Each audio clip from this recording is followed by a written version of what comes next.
안녕하세요. 하나님과의 언약 문서에 서명한 사람들의 명단입니다. 오늘 본문은 느헤미야 10장 1절에서 31절입니다. 1절. 서명한 사람들은 이러합니다.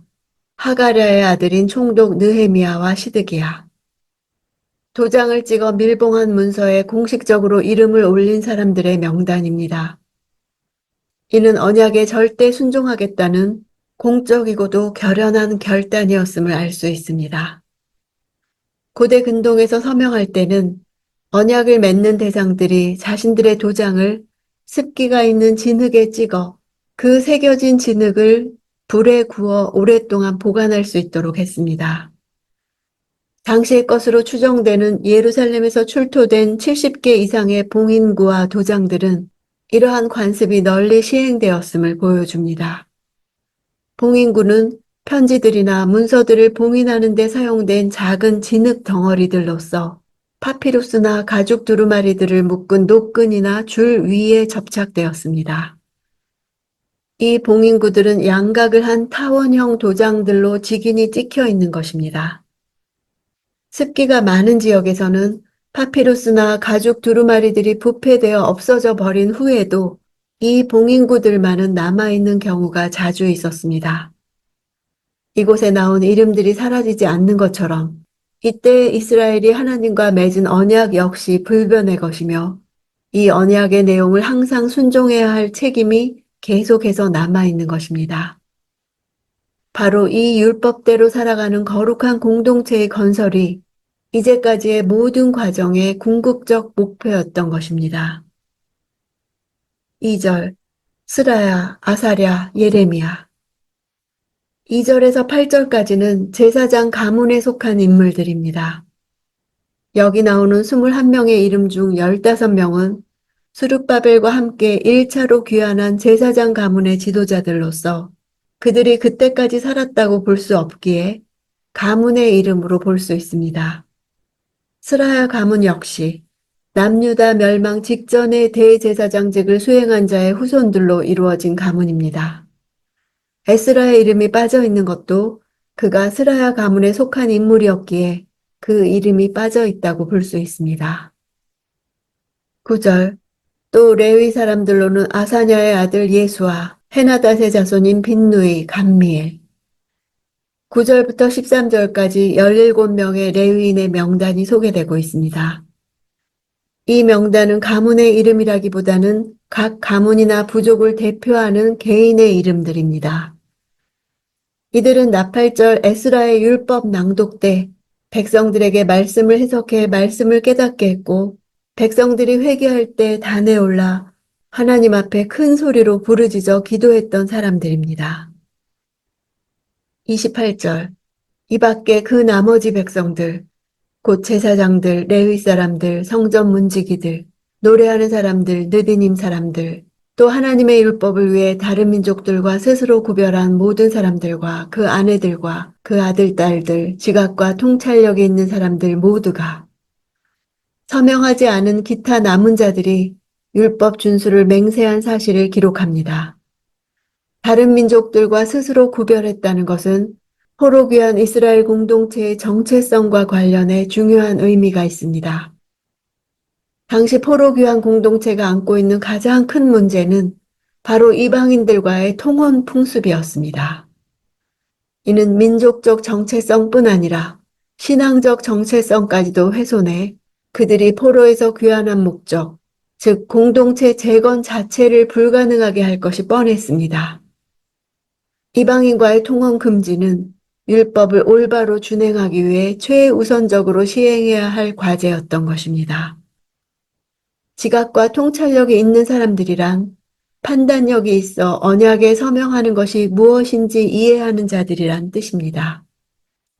여인들과 아이들까지 율법 준수를 맹세한 것은 당시 포로 귀환 공동체에 거대한 개혁의 물결이 일어나고 있었음을 보여주는 것입니다. 29절. 그 형제 귀족들과 마음을 같이해 하나님의 종 모세를 통해 주신 하나님의 율법을 따르고 우리 주 여호와의 모든 계명과 규례와 율례를 잘 지키기로 맹세했으며 그것을 어기면 저주를 달게 받겠다고 맹세했습니다. 율법을 따른다에서 따른다는 표현은 걷는다는 뜻입니다. 하나님의 율법을 마치 길을 걸어가듯 일상의 삶 가운데서 행하겠다고 맹세한 것입니다. 저주를 달게 받겠다고 한 것은 고대 근동의 맹세나 언약 체결의 관습과 관련된 표현입니다. 당시에는 언약을 체결할 때 재물을 반으로 갈라놓고 그 사이로 언약의 두 당사자가 지나가는 의식을 거행하므로 언약을 어길 경우 그 짐승과 같이 자신도 파멸을 면치 못할 것임을 상징적으로 나타내었습니다. 신명기 28장에 나오는 저주는 망하고 패하고 남의 비방거리가 되고 기쁨이 사라지고 병이 걸리고 압제를 당하며 실패하며 두려워하며 절망하며 가난해지며 평안이 없고 우상을 섬기고 소망이 없고 아무리 노력해도 모든 수고가 헛되이 끝나는 것입니다. 이것을 알면서 서명했다는 것은 비장한 각오로 참여한 것을 말해줍니다. 30절 그들은 또한 맹세하기를 우리 딸을 그 땅의 민족에게 시집 보내거나 우리 아들들을 그들의 딸과 결혼시키지 않겠다라고 했습니다. 그들이 가장 먼저 이방인과의 통혼 금지를 맹세한 이유는 그것이 지닌 영적 폐해의 심각성 때문입니다. 민족적 순수성 보존이 불가피할 뿐 아니라 신앙적 타락까지 필연적이었기 때문입니다. 이방인과의 통혼은 사실상 이스라엘 역사 가운데 지속적으로 행해져 왔습니다. 그것은 이스라엘에게 있어 심각한 죄의 온상이 되었고 그로 인해 이스라엘은 종국적으로 돌이킬 수 없는 비극에 처하고 말았습니다. 이방인과의 통혼과 관련해 이스라엘 역사상 가장 큰 폐해를 끼친 대표적인 인물로는 솔로몬을 들 수 있습니다. 그는 이방 나라의 왕이나 유력자의 집안과 통혼함으로써 나라를 강성케 하려는 인본주의적 태도를 취한 것입니다. 이방 여인들과의 결혼은 그 자체로 끝나지 않고 이방 여인들이 섬겼던 우상을 섬기는 악행으로 이어지게 되었습니다. 솔로몬이 그러한 죄악을 저지른 결과 이스라엘은 남북으로 분열되게 되었고 그 이후 결국 북이스라엘은 아수르에 남유다는 바벨론에 멸망당하고 말았습니다. 31절 또 다른 민족이 안식일에 물건이나 곡식을 팔러 오더라도 안식일과 거룩한 날에는 우리가 사지 않을 것이며 또 7년마다 땅을 쉬게 하고 모든 빚을 탕감하겠다고 했습니다. 당시 유다 귀환민들은 예루살렘 성벽이 재건되어 국방의 안정을 이룩한 지 얼마 되지 않았습니다.